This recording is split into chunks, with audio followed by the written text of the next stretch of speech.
Welcome into the second ever live episode of the Lucas and Lucas podcast, the longest running podcast in America by two guys named Lucas and Franco. Last week we talked about Juan Soto and his impending decision. Would he choose the Yankees, the Mets, the Dodgers, the Red Sox, the Blue Jays, somewhere else? Well, we got our answer over the weekend. 15 years, $765 million to head to the New York Mets, betraying the pinstripe faithful. Franco, your first thought when you saw the news that Juan Soto did what he said he was going to do and took the biggest bag available? I felt like a fool. I felt like I had convinced myself that he was possibly going to take less with the Yankees, and that as long as the Yankees were competitive, he was going to be back in the Bronx. And I feel like an absolute idiot because that was never the way it was with Juan Soto's mind. And Juan Soto the whole time, since he turned down that $440 million offer from the Nationals, however many years ago, it was, I'm going to be a free agent after the 2024 season, and whichever team offers me the most money is where I'm going to go. It was as simple as that. And unfortunately for the Yankees, they couldn't keep pace with Steve Cohen, and that's that. He went to the Mets. He's a Met now. He's on our arch rival team. It's a disaster, and it's going to suck watching him. By the way, it's an $805 million contract. It is not $765 because if he stays the duration of the contract, it's going to go up to $805 million. That's the reason why the Mets got him, because they upped their offer to get over that $800 million mark, set records, and that's why he's a Met. It sucks as someone who roots for the Yankees, and it is what it is. Yeah, it's disappointing. I'm not surprised because I told you this is what was going to happen. Juan Soto had said to our faces on multiple occasions, everyone's in the running because I want the biggest bag. He's not a... Yeah, but people say that. People say that stuff, but like all of that, I mean, listen, obviously he's been saying that, and I as a sucker, I was like, he's just doing that because he wants to get the biggest money, the most money from the Yankees, and he's trying to bring their price up, but in the end, you know that deep down he wants to be a Yankee, but that just wasn't the case, unfortunately. But go ahead, continue. No, it wasn't the case. And it's disappointing because the Yankees did make a competitive offer, and he still chose to sign with the crosstown New York Mets. I'm just not surprised because I felt, and I say this not necessarily in a bad way, but Juan Soto's a baseball mercenary. And he had said that for like 5 years now. This wasn't a first time I'm hitting free agency. He turned down $440 million. $440 million. Frank said, nah, I'm good. Like, he was going to get the most money. He wasn't a through and through Yankee. You know, he didn't come up through the organization. They traded for him with the hopes that he'd resign. He didn't.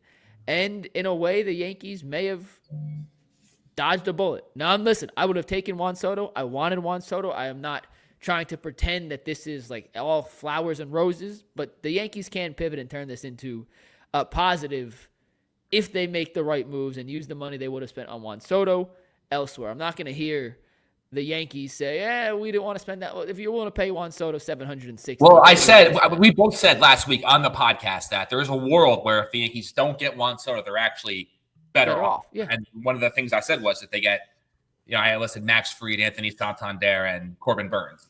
They're not getting Corbin Burnes, but they got Max Fried, and they're going to get one of Kyle Tucker, potentially one of Anthony Santander, and then, now they have room for, possibly get, Tanner Scott in the bullpen. So, like, there is a lot more flexibility, and the Yankees, I'd argue right now, with the best starting rotation in baseball, bar none, hands down. Garrett Cole, Max Fried, Carlos Rodon, Luis Heel, and Clark Schmidt. Those are five guys that on any given day that you feel like you go out there and that one of those guys is pitching that you should win the game. So that's absolutely humongous. And what people are overlooking is Jason Dominguez. Jason Dominguez is now slots back into center field, and he kind of got pushed aside last year because the only reason why the Yankees, first of all, is the only reason why they even traded for Soto in the first place is because they needed another outfielder to hold them off for Dominguez, who was missing the first 3 months of the season after Tommy John surgery. Like if Dominguez never hurts his elbow last year, there's a world where the Yankees never trade for Juan Soto to begin with. So now you're back in the Jason Dominguez business and having him, being a focal point of the team. And if he lives up to the hype, like that's a guy who's a much better fielder than Soto, a much better base runner than Soto, and a guy who you hope can one day be a legitimate, 25, 30 home run guy who hits, the high 280s, kind of like Soto does. So you're kind of hoping that he can be it's hard to say compare anyone to Juan Soto, but no, I mean, listen, he's not Juan Soto. You hope he can be 70% of Juan Soto. and eventually he hopefully can get there. It's going to be tough to replace in year one. They have a big hole in the lineup now. Like they need Santander. I don't love Bregman, Frank. I'm not sure. What do you think of Bregman as a potential? I just don't believe that he's actually going to be a Yankee. I think there's too much animosity there from his Houston days. Take that out. Would you want Bregman though? It's just so hard because the Astros thing is so personal. It's like I can't just take that away. It's such a big part of who he is, and it's going to be it's everything about Alex Bregman as an Astro. I can't just push it aside. If I was blindfolded and be like, here's this guy's stats, would you want this guy on your team? I'd be like, yeah, probably. Kyle Tucker is a guy that is like, he's 27. The issue with Kyle Tucker is that he's going to want to hit free agency again next year, and you can't mortgage your whole farm system for guys who are only going to be there for a year and then late. Like that's just not the way to do smart baseball, in my opinion. No, listen, Tucker's a better hitter. I'm looking at Bregman. Better hitter than who? Bregman? Bregman, yeah. Okay. Yeah, if you're looking to bring someone in. I'm looking at his numbers. Last year, 26 homers. The year before, 25 homers, 23. It's a far cry from the 31 and 41 he hit in 2018, 2019, where he finished in the top 5 in the MVP voting. He's a good player still. He's not a great player anymore. He's getting a little older. He's you talking about Kyle Tucker? Oh, you're talking about Bregman. Bregman, yeah. Oh, yeah. Yeah. I guess Bregman's numbers have really like tailed off, right? So like, I wouldn't want that. I'm trying to find his age. How old is Bregman? Why isn't it on Pro Baseball Reference how old he is? Give me 2 seconds. He's 30 years old. It takes 2 seconds to look this stuff up. I was on Pro Baseball Reference. Usually that has that right for you, but it doesn't have. So yeah, like I guess now that I think about it more, probably not. I just think he's on the decline, and he's going to cost a lot of money, and he's not a true game-changing player. So I'm with you on that. I don't love Bregman, but Santander. Santander. Excuse me. They need another bullpen arm or two. Like I don't love the Yanks bullpen right now, so I think there are other ways that they can spend some of this money to make the overall team better. But at the end of the day, it's a gut punch losing Soto to the Mets. Like of all teams, the Mets, they outbid them. The Yankees made a competitive offer. I'm not even necessarily mad at Hal Steinbrenner and the front office because they made more than a fair offer to Juan Soto, and he chose to go to a team that was just going to keep upping the offer. I said on this show last week, I said this is Steve Cohen's moment. This is, the evil. He delivered. He delivered a walk-off. And I mean, I said this is my fear is that Steve Cohen's going to make Juan Soto an offer that he simply cannot refuse. And that's exactly what happened. My hope as a Yankee fan was that there would be some sort of loyalty to the Yankees. But like I said earlier, there's complete foolishness on my part because that was never happening. And what people need to understand, and let me just say this, and as Bill Simmons would say, turn the TikTok camera on. All of the nonsense I've seen on social media about why he chose the Mets. First one was, Juan Soto was truly convinced about the. Wait, Frank, hold on. Rewind. You want the TikTok camera? Yep. Turn on the TikTok camera. All right, there we go. 3, 2, 1. So after Juan Soto signed with the Mets, you saw a million things on social media. First one was the night of Jeff Passan. Juan Soto believed in the vision of the Mets, that this was the team that he could win with. It was just preposterous. And then over the past couple days, the first one that was hilarious was that the Yankees would not include a suite with his deal, something they did not do for Derek Jeter, something they have not done for Aaron Judge. And all of a sudden, they're going to do this for Juan Soto, who's here for 1 year, hasn't won anything. That had nothing to do why he chose the Mets over the Yankees. If the Yankees had a higher offer, then guess what? He would have been a New York Yankee. And the last one, which is absolutely hilarious, was a family member was allegedly not allowed in certain areas of the stadium early in the season. This really upset Soto, who's a very family-oriented guy. And that's one of the reasons why he chose not to go back to the Yankees, because of this incident that happened in like April or May, which is such crap.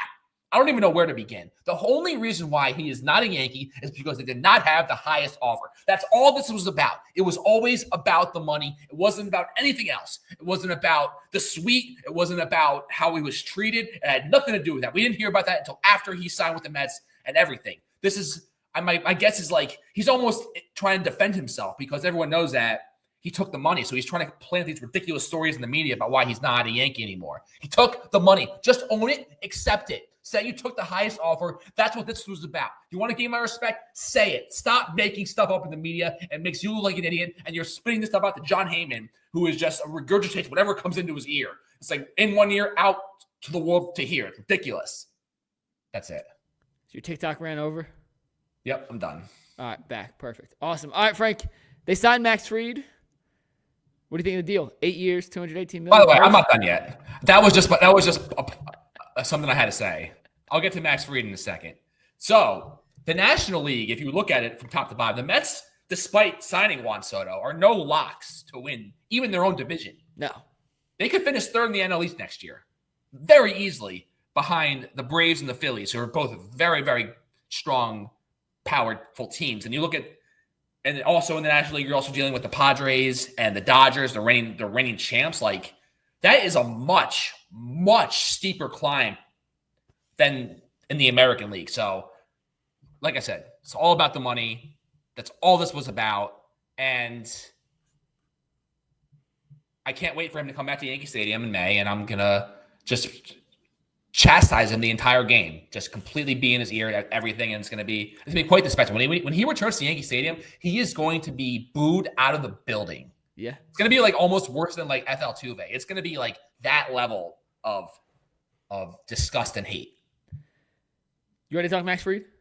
So, all right, you kind of touched on it earlier. Max Fried it was a really, really solid move. I'm a huge fan. I'm a little concerned about he has had history the last few years of elbow issues popping up, but he's gonna have Tommy at some point in this 8-year deal. He's gonna have Tommy John surgery, and it's scary in the sense that like every free agent pitcher essentially, besides Garrett Cole, that Brian Cashman signs, there's always some sort of issue. But Max Fried, if we're just looking at it like what he could be in the potential, he's an absolute stud, ground ball pitcher in Yankee Stadium is exactly what you want. And I said that rotation is absolutely filthy.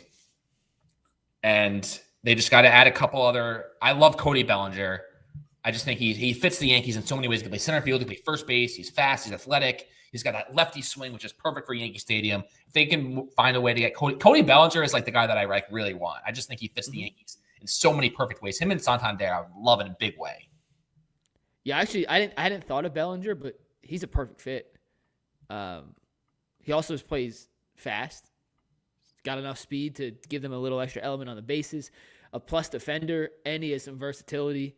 Plus, he's an outfield glove. He can play first base. I don't know what they're going to do at first base, Frank. I don't think they have a great. The big reports is about Christian Walker from Arizona. He's been strongly floated around like a 3-year deal for $20 million a year or something like that. It doesn't seem like Anthony Rizzo's coming back. It doesn't seem like Labor Torres is coming back. But it really seems like they're eyeing Christian Walker. But I mean, hate that. You can still do him and Bellinger. Like, there's a million different directions this could go. So we'll see.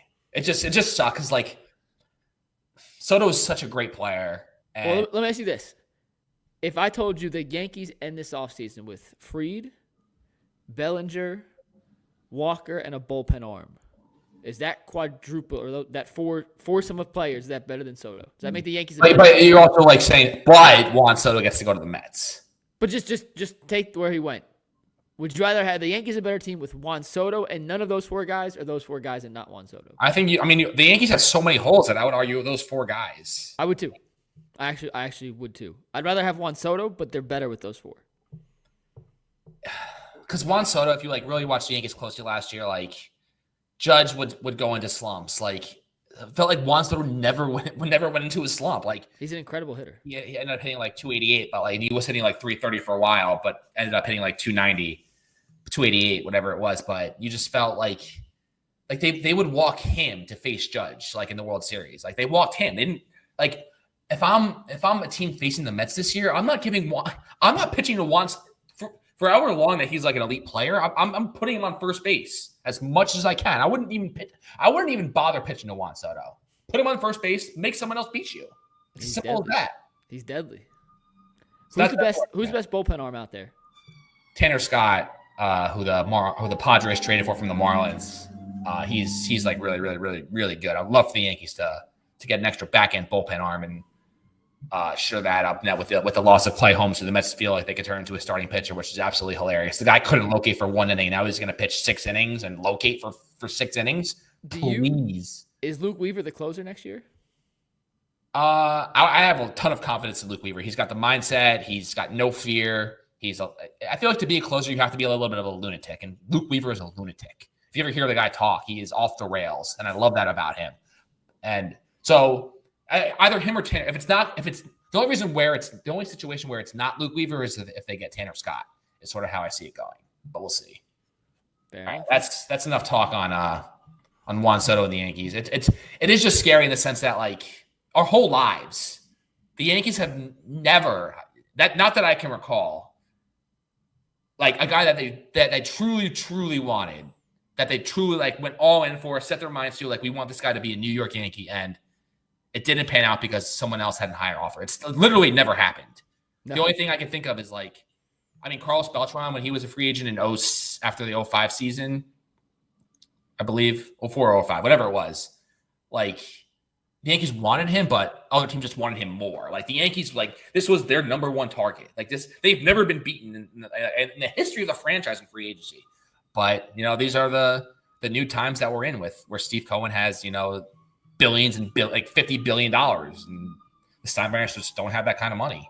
So it's crazy, but the rich just got richer, and the rich is not the Yankees. So college football. Shocking development. By the way, this is as we're taping this on a Wednesday early evening. It's not been finalized yet, but I don't believe it still. I still don't believe it. Bill Belichick is finalizing a deal to be. He's literally this has been going on for over a week basically. Not Juan Soto. We're done with freaking Juan Soto. He lives rent free in your head right now. That Bill Belichick is finalizing a deal to be the head coach of the University of North Carolina. Bill Belichick, the 6-time Super Bowl champion. Who I said six-time Super Bowl champion is the head coach, 8-time Super Bowl champion if you include his run as defensive coordinator with the New York Football Giants. But in serious talks, finalizing a deal to be the next head coach at the University of North Carolina college football team, a guy who's never coached in college that I can, or at least as in any serious way, basically spent his whole career in the NFL and now he's going to be a college coach at the age of 72, replacing a 73-year-old Mac Brown. I feel like I said, until I see the announcement from North Carolina that this is done and he's our head coach, I'm almost not going to believe it. But I did say last week, there's got to be in some sort of stipulation or incentive, whether it was getting his 24-year-old girlfriend into grad school there. But it seems what the stipulation is that the stipulation is that when Belichick retires in however many years, 1-2 years, his son, 2 years. He said 2. His son Steve is going to be next in line as the head coach. It's basically written in the contract. So when I hear about it like that, it's Bill basically finessing a way to get his son to be a head coach. Because who knows if his son, Stephen Belichick, would ever be a head coach, but this is the way for him to do that. And maybe that was a goal that no one really heard from Belichick because Belichick doesn't say anything, but maybe that was deep down a big incentive for him was to get his son to be a head coach. And maybe the best route for him for that to happen. Here's why I'm not buying it even a little. Not at all, frankly. Belichick's 14 wins away from the NFL record for most wins ever as an NFL head coach. 14. There are going to be multiple job openings this cycle. And I think Bill Belichick, after his year in media, is clearly ready to get back into coaching. History means a ton to Belichick. Anytime you listen, all right, hang on. All right, I know what you're saying. You're saying that he wants to get that wins record, and I can't see him punting on a chance at the NFL wins record to go to college football for 2 years, right, just so he can get his son a head coaching job. And if that's the case, Frank, I want the same energy that everyone had towards LeBron for drafting Bronny, pointed at Bill Belichick for essentially doing the exact same thing and making his son a head coach. But we all had an issue with it when LeBron got Bronny drafted. This is, in my opinion, even arguably an even worse offense in terms of nepotism of a coach taking a job that he has really, frankly, no business in. Can you imagine recruiting? No, Bill Belichick's not going to recruit just to get his son the head coach job in 2 years. I'm not a fan of this at all. So you're putting so much stock into the fact that you think that Belichick has all this interest in that. Every NFL team would be, knocking on his door. Not every. Some, yeah. But, I mean, that's like the perception that, he wants the wins record and there's going to be a million jobs that open, and how could you not hire Bill Belichick?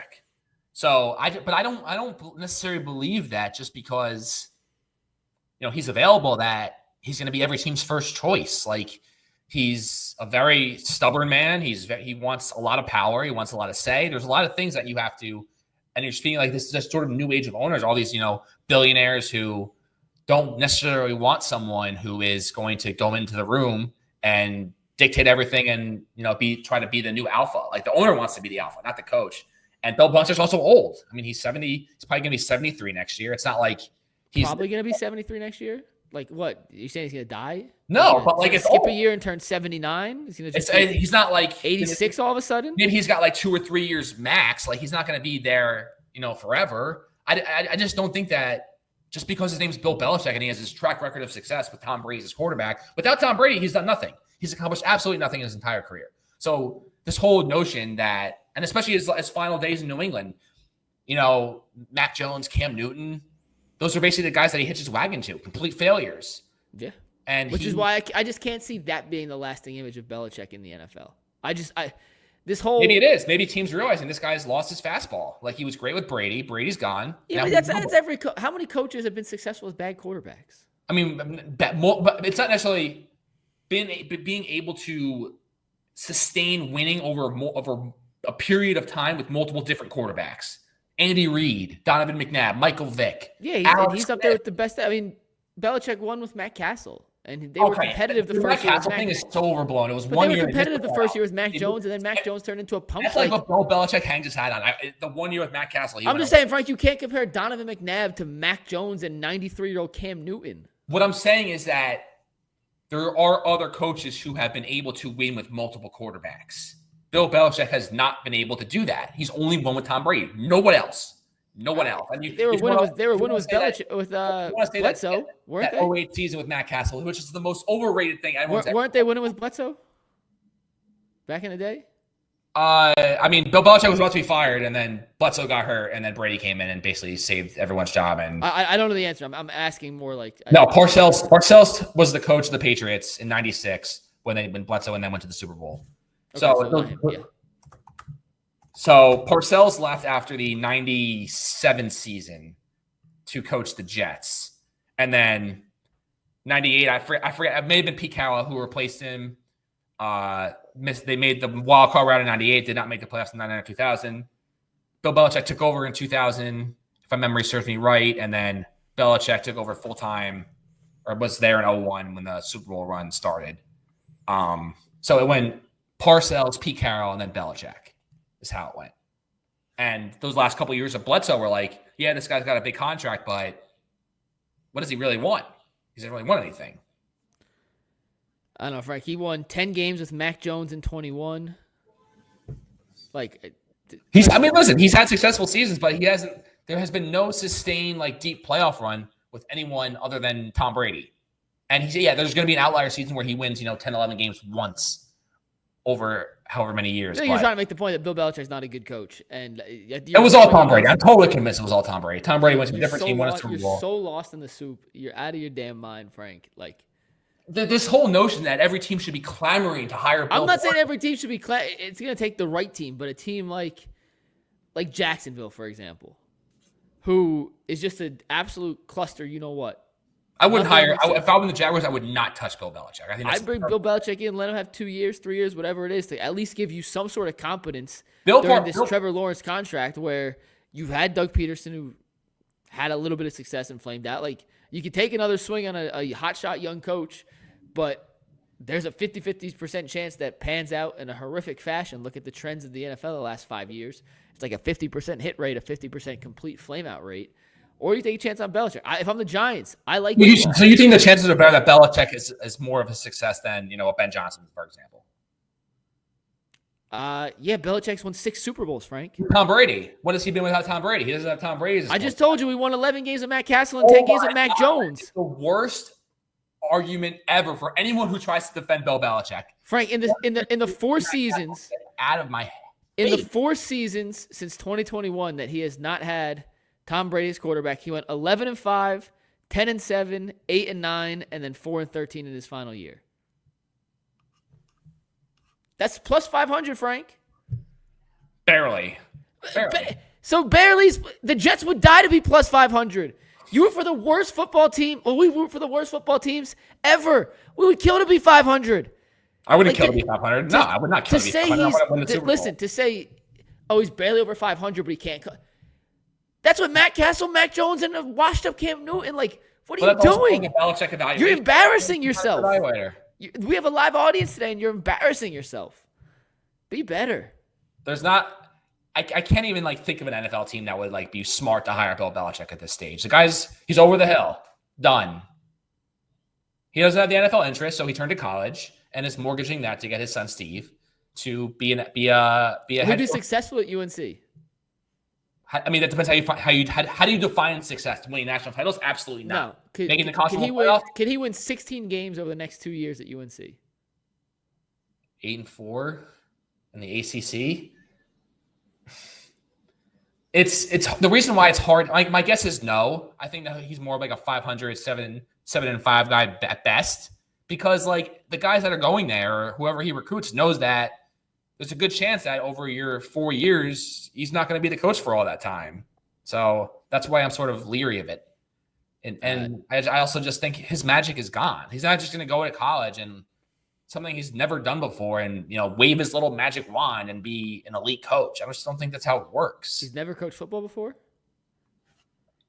I mean, listen, you can be the best college coach there is in terms of just pure coaching. But if you don't have the recruits and the talent, what difference does it make?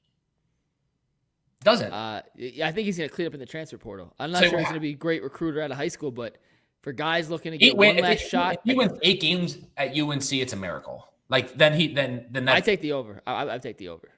Belichick is still coach. You're out of your damn mind if you don't think he can coach. Listen, when you're a coach in college, coaching is only 25% of it. The other 75%. No, but not in this little 400-page dossier he gave UNC, that is such where he's hiring a recruiting coordinator. He's not going to be doing 95% of the job that every other college coach in America is doing. That's the whole point. That's why I don't believe it's going to happen, because UNC in today's day and age can't afford to just hire Belichick to be a head. This is why none of this makes sense, Frank.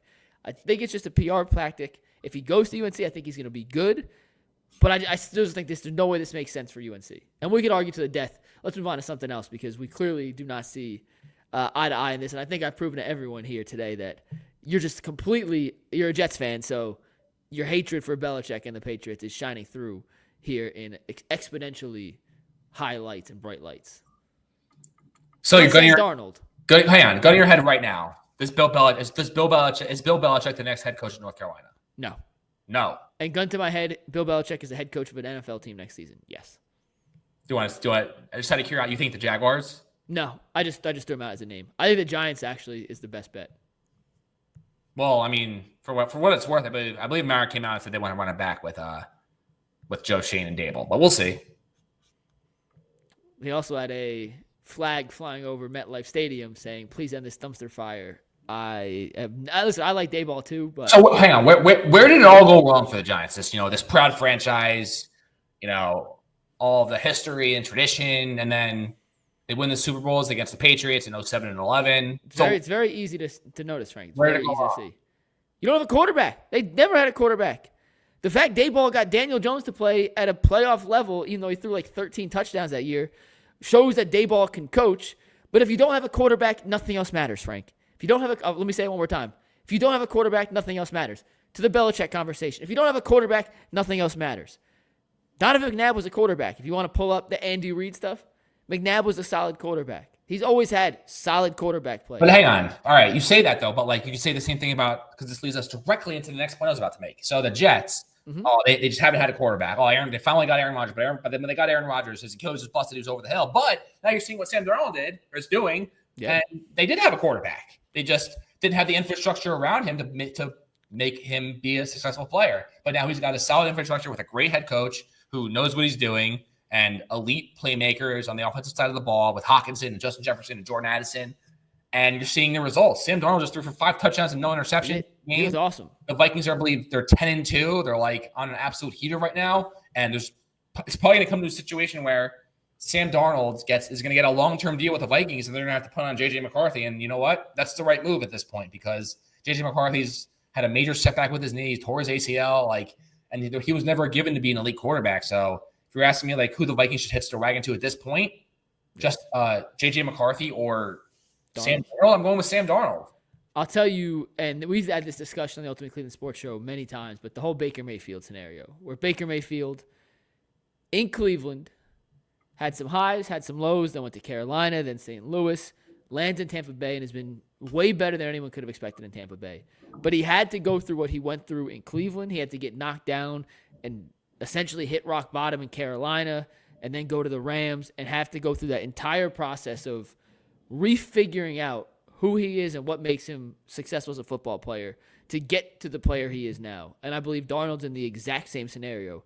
If Darnold was just in New York the whole time with the Jets, he doesn't become this level of player. He had to go to Carolina. Recording stopped. He had to go to San Francisco and spend a year as a backup to Brock Purdy and learn to get to the point where he's now. And yes, a good quarterback's elevated by good coaching. That's why I think Brady and Belichick back to the Patriots, maybe not equally responsible. I think it's 65-35 quarterback to coach. But a good coach can accentuate a good quarterback. A good quarterback can make a coach look way better than they are. A bad quarterback can make a good coach look bad. But Darnold, I think, needed the entire journey of his career to get to the right situation where a coach believed in what he can do and is now maximizing his talents. I think they go hand in hand. And Darnold's the perfect example of a guy, just like Baker, who had they been drafted by Minnesota, I don't think this starts off like it has. But he had to go through the ups and downs, hit the rock bottoms, figure out what does and doesn't work to become the quarterback he has today, which is a really, really, really talented quarterback, Frank. That game against Atlanta was incredible. So it's interesting because in the moment when the Jets had a top draft pick in 2021 and we're coming off that bad year with Sam Darnold, I was like, I didn't believe that was the right course of action for the franchise. I thought they should have stuck with Sam. And you look back at that draft and you look at the guys that were drafted after the three quarterbacks with Trevor Lawrence, Zach Wilson, and Trey Lance. Real quick, Frank, breaking news, Belichick signing officially the new head coach at North Carolina. Says who? Per Schefter. Okay. All right. So now I'm wrong. He's going to win more than 8 games, but I'm wrong. All right. It's still finalizing a deal. I feel like it's been finalized. They've been finalizing a deal for 3 days. So I guess it's going to happen. Yeah, I'm looking at all the tweets, but it looks more likely to happen than not. So as I was saying, the Jets, when they had Sam Darnold after the 2020 season, going into the 2021 season, when they had the number 2 overall pick, I was a proponent that they should keep Sam and, draft a playmaker to help him and see what happens. And now looking back on it, if they would have drafted, Jamar Chase and paired him with Sam Darnold, who knows what the Jets would be right now? They'd be a hell of a lot better situation than they're in now. I'll tell you that. So, obviously hindsight's 2020, but even in the moment, I was like, I vividly remember myself saying, stick with Sam Darnold and get Jamar Chase and then see what happens. And there's no doubt the Jets would be in a much better situation today than they are right now. Hands down. Yeah, and that's why it's situational. And with Daniel Jones, with the Giants, he needed a chance to see if, maybe it was a terrible line. Well, they drafted Evan Neal and Andrew Thomas. Thomas became a stalwart. Neal, not so much. They invested in the offensive line this year. It was we don't have weapons. Well, they drafted Malik Neighbors. The reality is Daniel Jones just stinks. And maybe in the right situation, he can be a decent backup. But what we've seen through the first 5.5, 6 seasons of his career is he's just an average quarterback at best. Darnold showed more flashes. His lows were also, I think, a little lower. But he never really had the infrastructure around him to thrive like he is now. And it goes hand in hand, Frank. I'm happy for Darnold. He's going to get a bag, a legit bag this offseason. Some team, whether it be Minnesota or the Giants or any other team that needs a quarterback, the Raiders, who most likely draft a quarterback, but that's besides the point. He's going to get $25-30 million a year. And I'm not 100% certain I feel confident giving him a deal after 1 year. But he's playing so well that you don't really have a choice. And he's earned it. So it's the great dilemma. Is 1 year enough of a sample size to erase the previous 6.5, 7? All right. So here's a look at the North Carolina football schedule for next season. So let's just go game by game here. First game, home opener, season opener, August 30th against TCU. I mean, I have That's no a tough idea game. who. Max Johnson was their quarterback this year. He's leaving because he's a senior. I don't know. I'll say a win. Belichick. All right, then they're Is it home or away? Is it home or away? Home. Home win. So you're saying that's a win. All right, then they're at Charlotte. They have home for the Richmond Spiders. So you're saying based on that they're 3-0 going into a road matchup against UCF and Scott Frost. Considering I couldn't name a single player who's going to be on the roster next year, this is completely irrelevant. But you know what? I'm pretty confident they're going to beat Scott Frost on the road. That's it. Belichick will have his guys ready to play on the road. Another 4-0 at Cal on, and then all these the rest of these games are dates are to be announced, but at Cal. At Cal, if it's in September, if it's in October, it's a win. If it's November, it'll be late September, early October, probably. October, it's a win, 5-0. All right, at NC State. That's a loss. It's a trap game. Okay, home versus Clemson. Belichick's first statement win. 6-1. Home versus Duke. That's a win, nerds. They just lost Malik Murphy. Home versus Stanford. They just beat the Duke nerds. They're going to lose to the Stanford nerds. Huh? They beat Duke. They're going to lose to Stanford. Oh, lose to Stanford. I believe Stanford's like one of the worst FBS programs. But That's a trap game. Home versus Virginia. Oh, they're beating Virginia. At Syracuse. Syracuse is going to lose Kyle McCord. UNC has insert quarterback's name here. They're going to beat Syracuse. The Carrier Dome's not an intimidating pace to play. I'm kidding.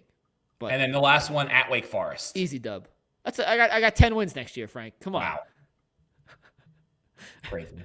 We also have no idea who's going to be on the UNC roster. That's what I'm saying. Like, what are you doing? I'm saying trap game. We don't even know the schedule. Like, I don't know. The ACC is not a gauntlet. Their non-conference schedule is not that tough. Like, 8 wins is certainly doable. He can coach. We'll disagree. If you don't think he can coach, we'll find out because this will be the hardest test of his By the way, lifelong career. By the way, I know we're recording this is 5:30 p.m. on a Wednesday. What Schefter just tweeted about Belichick is literally what's been reported for the past 3 days, that they're working to finalize a deal. So that it's literally nothing new. Nothing has changed until, like I said, until I see the announcement that UNC announces Bill Belichick as their next head coach, I'm still not going to believe it. The fact that he tweeted it like he did makes me think it's a done deal. All right, we'll see. But, all right, Frank, any last thoughts? I hope the Nets trade everybody. I saw, real quick, I haven't watched a ton of Nets this year. What's your take on Ben Simmons this season? I keep hearing after listening to his trainer, I forget what's his trainer's name? The guy works. Yeah, after hearing Chris Berkeley talk, I believe he went on Pardon My Take, that like, all right, this guy is like putting his reputation on line for Ben Simmons. Like, all right, if Ben Simmons isn't, dropping, 20 points a game and looking like that elite number 1 pick, like it's never going to happen. And I'm convinced now it's never going to happen. The guy he'll have a game or two where he looks, like, damn, like he made such a big difference in that win, but he just can't sustain it. It seems like he's got a chronic knee condition, and he can be like a 10th man on a bench, but the whole idea of him being, number 1 overall pick hype and living up to that going forward, it's over for Ben Simmons. Well, let me ask you this. Is this partially a Cleveland channel? If the Nets were to buy out Ben Simmons, they have a guy in Isaac Okoro who does everything Simmons does. He can shoot better than Simmons, but Simmons doesn't shoot. So anyone shoots better than Simmons. But he's 5 inches shorter and plays that kind of he plays a small ball 4 who sets screens and is in the high roll. Would you take a flyer for the Cavs he's a luxury. They don't need him.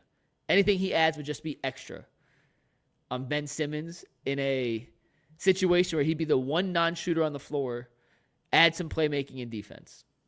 I mean, you're asking me if he can contribute with the Cavs and be a contributing piece? Yes. I mean, I think he can. There's stuff that he brings to the table, but that he's like a 5 to 10 minute a game guy at max. Like this whole idea about him playing 20 to 40 minutes a night, somewhere in that range, and scoring between 12 and 20 points is on any given night it's just never going to happen for him again.